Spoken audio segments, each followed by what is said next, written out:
I'm Renee Potter from Fred's Flowers in Tempe, Arizona. I'm a fourth generation florist. I have flowers running through my veins. My mom Kathy owned Fred's Flowers in the 80s and 90s and is a lifelong florist. My grandpa Fred was a designer and a wholesaler and a grower. And my great grandpa Rudy, this is a picture of him on the gladiola farms in 1930s. This is why I have chosen to do gladiolas as my focal flower for today. Gladiolas are often stereotyped by designers and consumers as a funeral flower. But there's so many more things that we can do with it if we manipulate the flower. They come in lots of colors, yellows and oranges and reds and purples and pinks and some new two-tone colors. They're available all year long. They are a really moderate price range, so they're affordable for the retail florist and for a consumer. Gladi is a Latin word for sword. This was named gladiola, hence the long sword-like stalk. It's a bulb flower in the iris family. It originates from Africa. Being a bulb is a phototropic flower, so when it's growing, it grows towards light. As a cut flower, it will lean towards its light source. A couple of ways that we can control that in our designing is by tipping the end of the gladiola off. This also helps to keep the nutrients and the energy in the main part of the stem where it's needed. Another way we can do that is by pulling off the mature blooms at the bottom.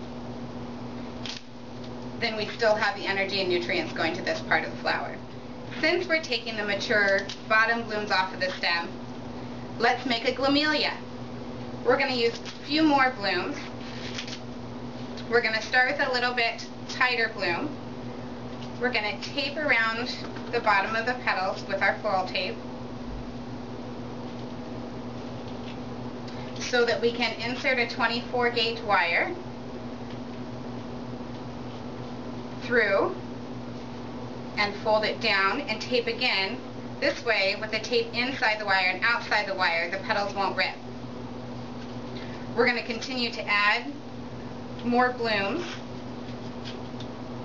We're going to pull off the calyx foliage and cut the bottom of the stem to open it up so we can have it white and flat. Wrap it around our first one and tape that on again. After we tape on a few more of the blooms, we'll add another wire for stability. So one more time, we'll cut off the calyx, split open the flower, and wrap it around our blooms, and tape again and put another 24 wire on. And we can keep going to get it as large as we want. We've made a pink one here.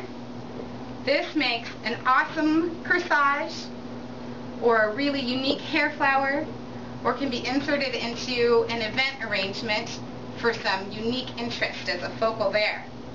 If we want to make it larger, we can make a wider base. We'll start with a cardboard end of a ribbon bolt, and we will take these really mature blossoms from the bottom that are really open, and same thing, remove the calyx and cut them open with our knife, dip them into a little pan glue, and glue it right onto the bolt. And we'll start on the outside of the bolt and go around and then do another layer towards the center till we get it as full as we want, so that we end up with a base like this.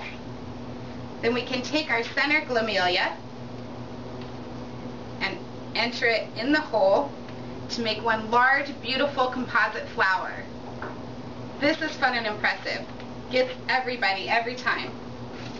We can add some foliage to the bottom to cover the base and the mechanics of the ribbon bolt so that the cardboard can't be seen. And it can be used as a beautiful bridal bouquet, or on the end of a pew, or again in an arrangement for a really large interest. The other thing that we can do with gladiolas to manipulate them is bend the stems, so that instead of using them upright like everybody does, we can cascade them out of an arrangement and have them marry the table, breaking the edge, making it look like one large piece. We'll do this by taking the gladiola and wrapping some foliage just under the flowers. And this is gladiola foliage, so I'm pick it up off the floor, wrap it around the stem. We'll use a much heavier gauge wire. A 20 or an 18 is good, and we'll wrap a few inches here. And the reason we're doing this is so that when we go to bend the stem, it won't break. We just want to crush and bend the cells without breaking the stem. The wire will keep that form for us, so now we can have control over our very straight stem gladiolas. And we'll put it into the arrangement, cascading out for some fun interest.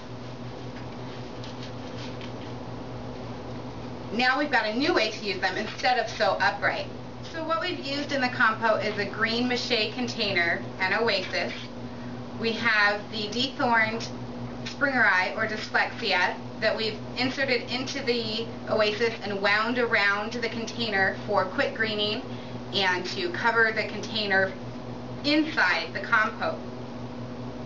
The purple fountain grasses are giving us some nice height, and the curvature of the stems bring your eyes back down into the arrangement where we're going to make a nice mound. We're going to start with some sunflowers and insert them into the other side of the arrangement from the gladiolas so that we have some color contrast. Get a few of them over here. And then we are going to use some artichokes for texture. And another one here for repetition of that same color and texture.